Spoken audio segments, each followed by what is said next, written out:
All right, we're here today at my local Hobbytown. I got permission to videotape in here, and these two have never built a model, and they want to. Yep. So tell us who you are. David Garlic.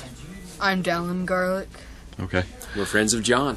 Yep, and they just wanted to come in here and see what it was all about. And we started on the Gundam kits. And what I've told them so far is this. They were asking, what should we build? And I said, the Gundam kits don't require paint. If you want to paint them, they're kind of the hardest thing in the world to paint. But you can build them without paint and get a very nice finish on them. Dallin wants to build a car. Okay. And I told him that's probably the next easiest thing to build, especially if you want to paint it. Unless you want a really high, shiny, glossy paint job, and then you're in trouble. Okay.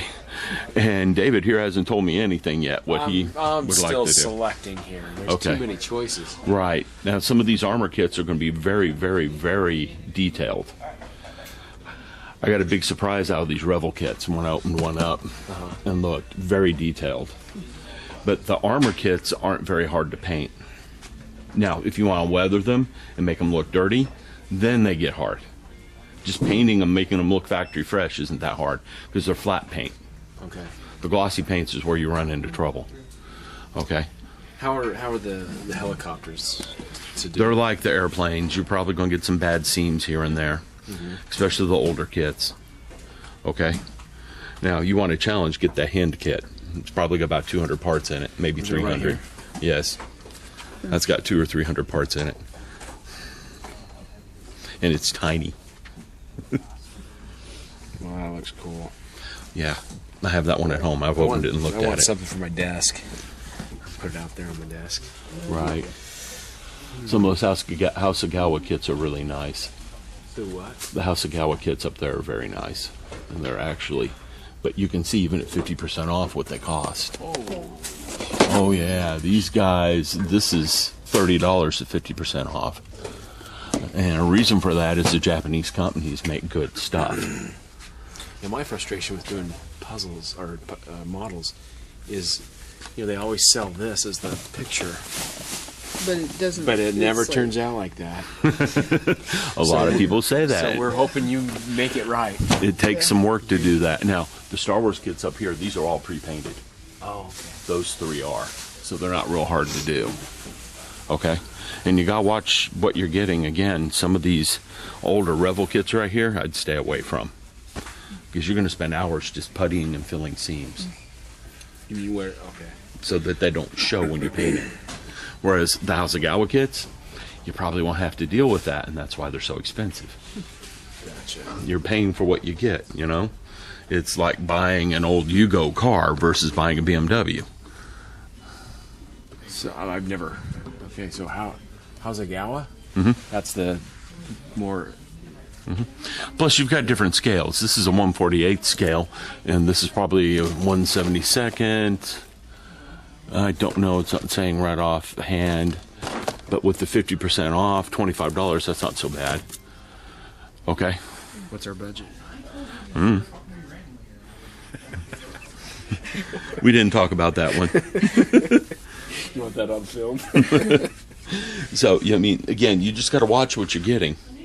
And Go down and look at your cars. you'll find that with the cars is true, too. Like, some of these Tamiya kits, there's a reason why they're $30 to $50 versus the MPC Lindbergh kits. And are these going to be bigger than, say, the ones that come in smaller packages? Or?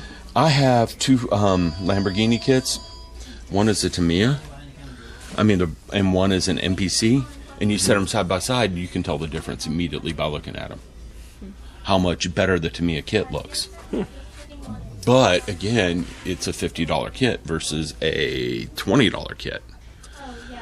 So it just depends what you're looking for. Okay. I could almost go for a car, too, Dylan, and start looking at these.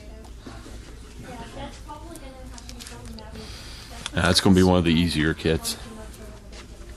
Because there's no real engine to that one, if I had to guess. Yes. Yeah, but it's probably one solid piece. Yeah, that's what it looks like. Did they show you the sprue? Some of these on the bottom of the box. We'll show you what's in the box. That's cool. So you know what part, what the part layout is and what you're getting. You can look at this one and see it has a full engine in it. Because you can see that there's the transmission parts and all that. And there's the engine block. So you can see it on this one before you even buy it. Yeah. On that one, you can't tell. Yeah. But, so you don't know if that one's going to have an engine in it or not. Right. Do you want to do an engine now? Like the wife was building one of these and it didn't have an engine. The hood didn't even open. So it just depends on what you're doing and what you want to build. I can tell you the Scooby-Doo Mystery Machine, stay away from. Oh, yeah? Oh, real bad. Real bad. It's a classic. It's pre-painted, but you're going to spend a lot of time just trying to get those parts together. It's supposed to be a snap kit, too. So that's what you like? Yeah, that one should be fine. Pick up some paint. Would it help if we both chose some cars? Or? That doesn't matter. I have the paint for the armor kits already. Sorry, allergy. So when you said armor kit, that's your... Something like this. What's that? Tanks and... Yeah. I mean, that's a $20 tank. That's not so bad. And it's a Tamiya kit, which means it's going to be nice. You're not going to have any trouble putting it together. Okay. Tamiya's really proud of their Jeeps. Now, do they move? Will the tires move on the cars? Or Some do, some don't. You just never know. I know some people would love to pick that up at that price. yeah. That's a nice price on that kit. And this video camera is heavy. That's an accessory kit. Okay, so it just has all these little pieces Parts. in there to then... Yes. It has those little pieces in there. That's so cool.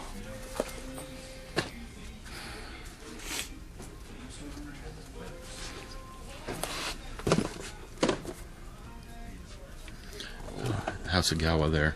Yeah, wow. Trying to find that 50% off one. Usually growing up, I only knew of like Revel. Right. And this is one the Japanese countries have come in. Nellie's headed back home. And we're almost done. I know. Right down. Yeah. He's changing his mind.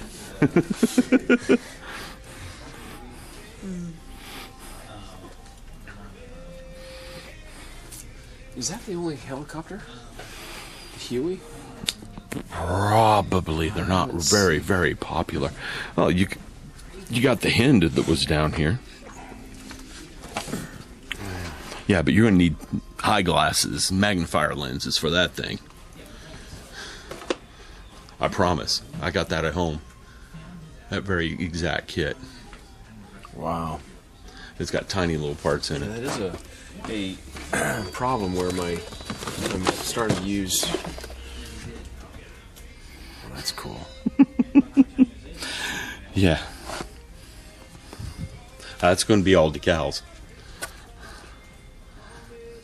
So that one may not be... Painting may not be too bad on that one because all of this is decals. I like the look of that one. You like the look of that one? Yeah. Let's check out this helicopter. What do you think of that one? I don't know. I know the Airfix Sea King you don't want to touch. I've watched too many people build it and complain. What's the Revel brand like? If that's Revel of Germany, it's not too bad. It's the old Revel kits. Those kits you want to stay away from. Notice, these are all like 1970 molds. Mm-hmm. This is probably Revel of Germany, and you can tell because there's no inches. We got the European. And since it's Revel of Germany, they do a much better job. They're competing with House of Gawa, Tamiya, and all them for quality. So that's probably not a bad kit. Okay, and then on our skill levels, it says it's a 4. It says it's a 4. Do I need a... Does it really say it's a 4? Well, I don't... Right here, It says it's a 4. That's probably because of the decals. I like this one. That's a good one. Oh, that is awesome. Yeah, that's going to be a 4 because of the decals. This one, I'd rather paint than decal. Is that all right? That's fine. That's a snap tie kit. What does that mean? No glue required. Hey, won't glue my fingers together. Yeah. Yeah, you got a good one there. I like it. Are you gonna, Dad, are you gonna get plain or I think I want to play. this wood is split?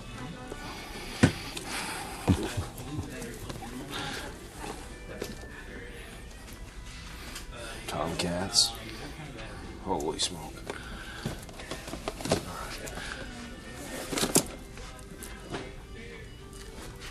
That's going to have some massive decals on it too.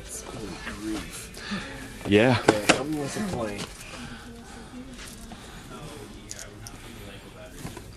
See, this is what you're going to be faced with. Now, you got an old Japanese Zero right here. Yeah. Old pontoon. Yeah. That may not be too hard to build. Or if you want, you can go with an egg plane. A what? Egg plane. What is an egg plane? What is that? It's a distorted plane. Oh, Yeah, it's kind of egg shaped. Yeah. Ooh, what's this one?